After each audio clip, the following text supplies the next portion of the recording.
Sah-gee here. I make music and art. Join me on my adventure.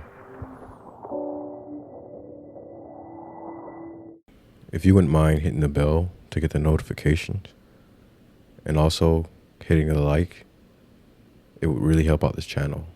Thank you.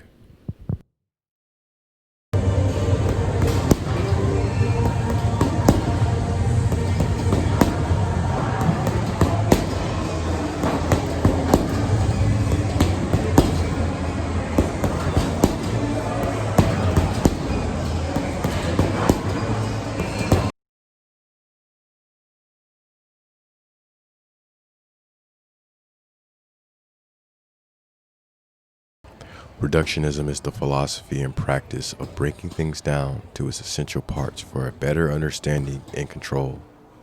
Holism is the philosophy and practice of including all the elements for a better context.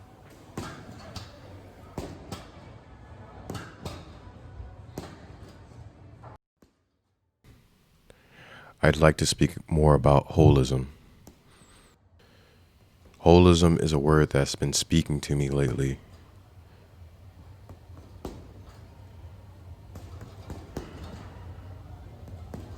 After making songs and art every day, I've arrived at this question. Why am I doing this? And it sounds like, without the right tone, defeatist. But with the tone I'm carrying, it's of curiosity. I think this question will be a catalyst to making me a better artist. So I'm taking it very seriously, and I'm taking it very slowly. Out of all things, why do you do what you do? I discussed it with a friend last night, and he asked me this question. Do you remember your first instance of being a creative? Your very first creative pursuit or creative project?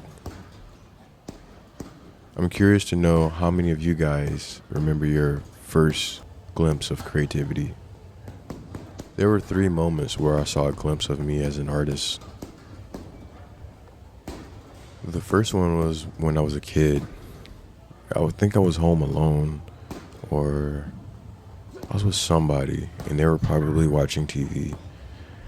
And I was in the living room and I just thought of this idea of stuffing a jacket and jeans full of clothes and setting it on a chair and giving it shoes to make it look like a person.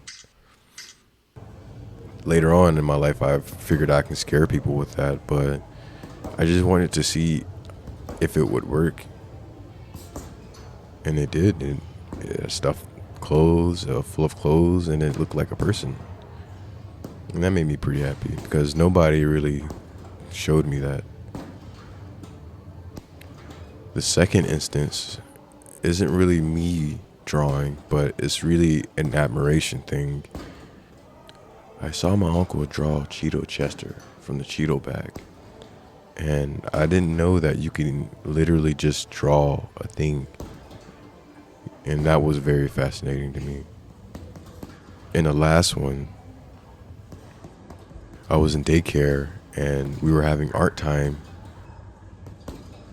And I made a contour of a cat I saw on the cover. And something happened. I think my cousin made me mess up or something like that. And I went to crying.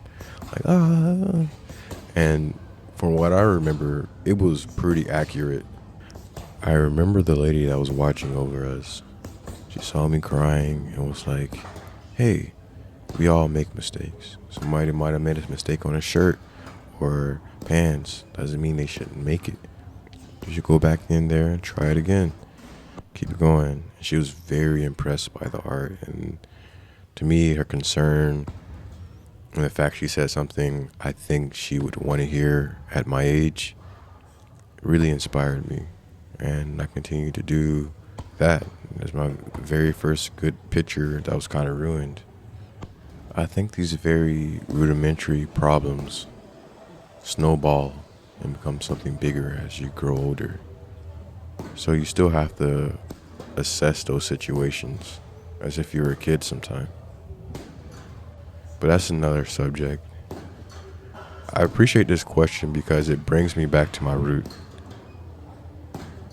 It gives things better context.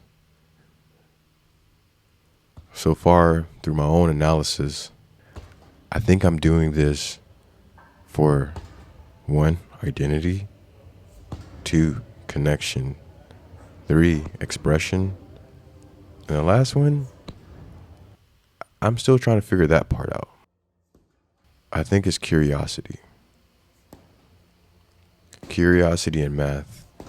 I love when the hamster wheel is turning inside my head and I'm trying to figure out something and get to this exact answer and just get it just right.